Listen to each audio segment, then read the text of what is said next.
ए टुनटुनी, मैं तुझे पहले ही बता चुका हूँ कि मुझे बेटियां बिल्कुल पसंद नहीं है। अगर इन तीनों अंडों में से एक भी बेटी निकली तो मैं तुझे अपने साथ नहीं रखूंगा। इन तीनों अंडों में से बेटे ही निकलने चाहिए। देखिए जी, इन तीनों अंडों में से जो भी निकले वो भगवान की ही मर्जी होगी, इसमें मेरा कोई हाथ नहीं है। इतना बोलकर चिंटू चिड़ा वहाँ से चला जाता है। तभी उन तीनों अंडों में से 2 अंडे फूट जाते हैं और उनसे 2 बेटियां निकलती हैं। हे भगवान, ये क्या हो गया?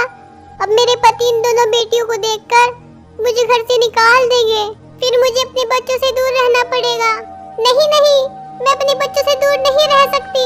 मैं ऐसा करती हूँ, चिंटू जी के आने से पहले ही इन दोनों बेटियों को कहीं छिपा आती हूँ।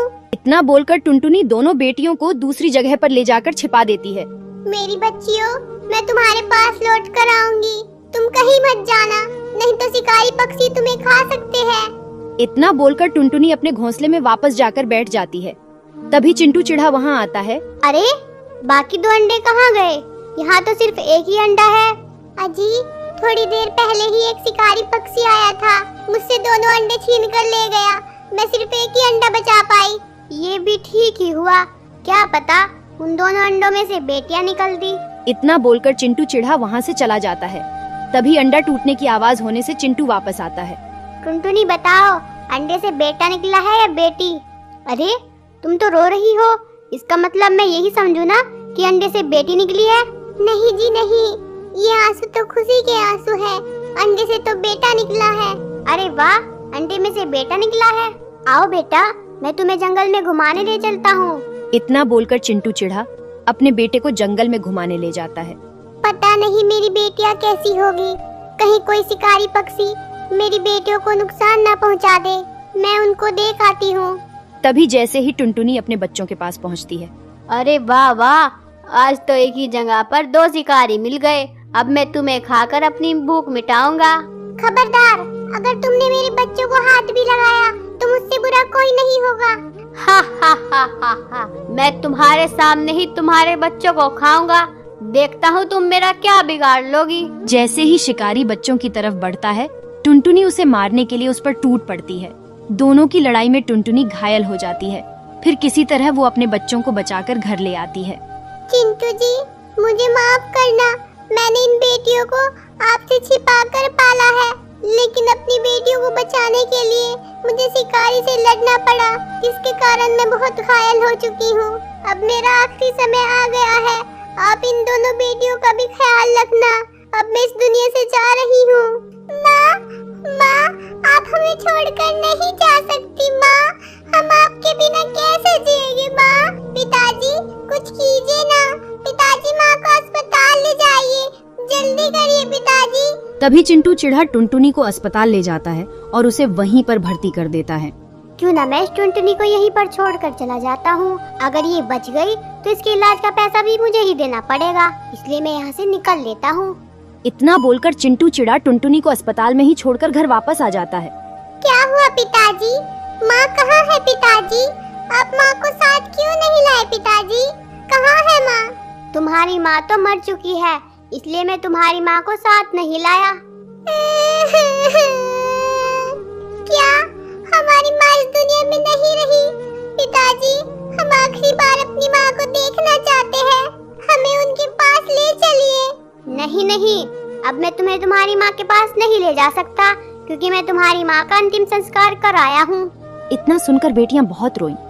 तभी चिंटू चिढ़ा कुछ सोचने लगता है। ये बेटियां तो मुझ पर आफत बन गई है। मैं अकेले भी अपनी जिंदगी नहीं काट सकता।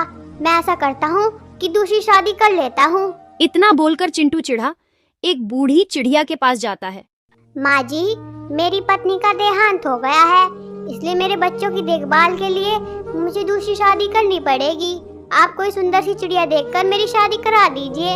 ठीक है बेटा, मेरी नजर में एक सुंदर लड़की है, चलो मैं तुम्हें वो दिखा देती हूँ। अगर तुम्हें वो पसंद आए तो तुम उससे शादी कर लेना। इतना बोलकर बूढ़ी चिड़िया चिंटू को लड़की दिखाने ले जाती है। माँ जी, मुझे ये लड़की पसंद है, आप मेरी शादी इससे करा दो। लेकिन मैं तुमसे ऐसे शादी नहीं कर सकती। तुम्हारी तो 2 बेटियां हैं, अगर मैं तुमसे शादी कर लूंगी तो मैं पूरी उम्र तुम्हारी बेटियों का दहेज जमा करने में ही रह जाऊंगी। मैं कभी अपने शौक भी पूरे नहीं कर पाऊंगी। मैं तुमसे शादी नहीं कर सकती। तुम इस बात की फिक्र मत करो, तुम्हें दहेज जोड़ने की जरूरत नहीं पड़ेगी। तुम अभी मेरे साथ चलो, मैं अपनी बेटियों का समाधान तुम्हारे सामने ही कर दूंगा। इतना बोलकर वो टिकी चिड़िया को अपने साथ घर ले आता है। बेटा चलो, तुम मेरे साथ चलो, मैं तुम्हारी नई माँ ले आया हूँ। हम इस जंगल को छोड़कर दूसरे जंगल में रहेंगे। अगर हम यहाँ रहे तो ये मनुष्य चिड़ियाएं हमारी जिंदगी में मुसीबत ही लाती रहेंगी। नहीं पिताजी नहीं, हमें छोड़कर मत जाइए। अब तो हमारी माँ भी हमें छोड़कर चली गई, आप भी छोड़कर चले जाओगे, हमारा क्या होगा? तुम्हारी बकबक मुझे और नहीं सुननी। चलो टिकी, हम दूसरे जंगल में चलकर शादी कर लेते हैं। इतना बोलकर चिंटू चिढ़ा दूसरे जंगल में चला जाता है और वह टिकी चिड़िया से शादी कर लेता है। इधर दोनों बेटियां दुखी मन से अपनी माँ को याद कर रही थी। तभी वहाँ वही शिकारी पक्षी आ गया। बहन चुप रहना, यहाँ पर वही शिकारी घूम रहा है। अब तो हमारी माँ भी इस दुनिया में नहीं रही जो हमें इस शिकारी से बचा सके। तभी शिकारी पक्षी घूमता हुआ बच्चों के पास पहुँचता है। क्या कहा? तुम्हारी माँ इस दुनिया में नहीं रही? मैंने तो उसे पहले ही कहा था कि मुझे ये बच्चे खाने दे, लेकिन उसे अपनी जान प्यारी कहाँ थी?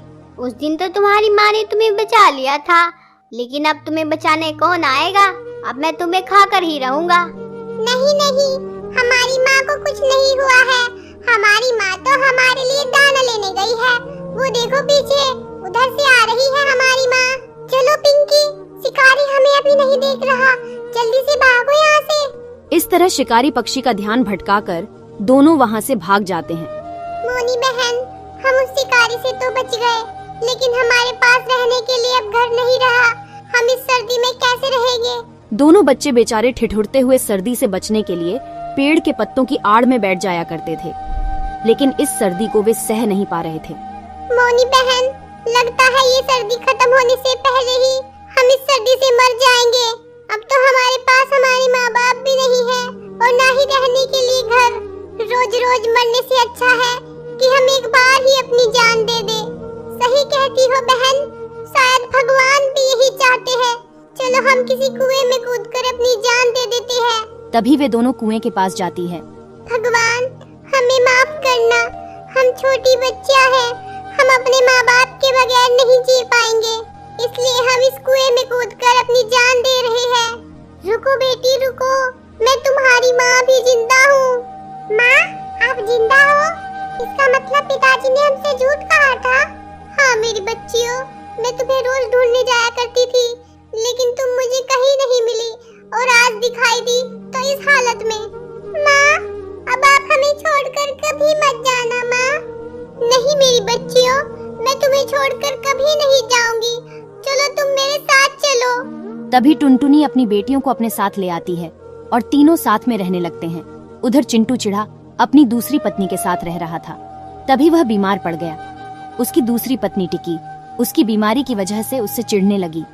बुढ़े, शादी से पहले तो तूने कहा था कि तू मुझे बहुत खुश रखेगा। तू मुझे खुश क्या रखता, तू तो खुद ही बीमार होकर मेरे गले पड़ गया। मैं जा रही हूँ दूसरी शादी करने, तो मेरे लिए मर गया। इतना बोलकर टिकी चिड़िया चिंटू के बेटे को लेकर उसी बूढ़ी चिड़िया के पास जाती है। माँ जी, मेरे पति की तो मौत हो गई, इसलिए मुझे इस बच्चे को पालने के लिए दूसरी शादी करनी पड़ेगी। आप मेरी दूसरी शादी करा दो।